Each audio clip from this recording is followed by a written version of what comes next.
Polynomials means बहुपद को क्या बोलते हैं, पॉलिनोमियल बोलते हैं। ठीक है, तो पॉलिनोमियल समझने से पहले हमें क्या क्या पता होना चाहिए। सबसे पहले टर्म क्या होती है, तो टर्म और कांस्टेंट टर्म के बारे में हमने क्लास 9 में पढ़ा है, जिसकी वीडियो आपको डिस्क्रिप्शन बॉक्स में मिल जाएगी, तो आप वहाँ से देख लेना। कांस्टेंट टर्म क्या होती है, इक्वेशन क्या होती है, ठीक है, वेरिएबल क्या होता है, कांस्टेंट टर्म क्या होती है।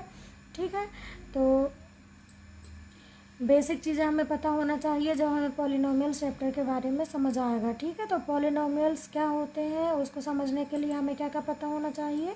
पहले हमें पता होना चाहिए कांस्टेंट टर्म क्या होती है। तो कांस्टेंट टर्म मतलब कि 1 2 3 4 5 6 जितने भी नंबर्स होंगे वो क्या होते हैं, हमारे कांस्टेंट टर्म होती है। ठीक है, एक्स बाय मतलब एक्स से लेकर ए से लेकर जितने भी अल्फ़ाबेट होंगे कहाँ तक, जेड तक के जितने भी अल्फ़ाबेट होंगे उनको हम क्या कहेंगे, वेरिएबल्स कहते हैं। तो वेरिएबल्स और कांस्टेंट टर्म से मिलकर जो इक्वेशन हमें मिलती है उसको हम क्या बोलते हैं, उसे हम बोलेंगे इक्वेशन। ठीक है, तो इक्वेशन किससे मिलकर बनती है, टर्म से मिलती है। और टर्म कैसे बनाते हैं, टर्म जैसे कि एक्स यदि अकेला है तो ये हमारी एक टर्म हो सकती है। एक्स के साथ यदि एक्स प्लस वाई लिखा है तो ये हमारी कितनी 1 और 2 टर्म हो गई।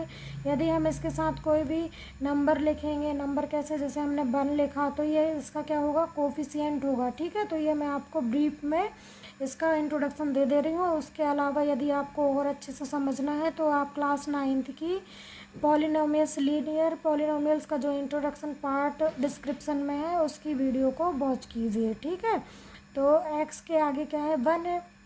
1 क्या है, यहाँ पे हमारा कोफिशिएंट है, तो 1 और एक्स से मिलके क्या बना, टर्म बना। तो ये जो हमारा टर्म है इसको हम फर्स्ट टर्म कहेंगे। यदि इसके साथ हमने 2 टर्म ले ली, कैसे, जैसे एक्स और वाई, ये हमारी 2 टर्म है। ठीक है, इसी के साथ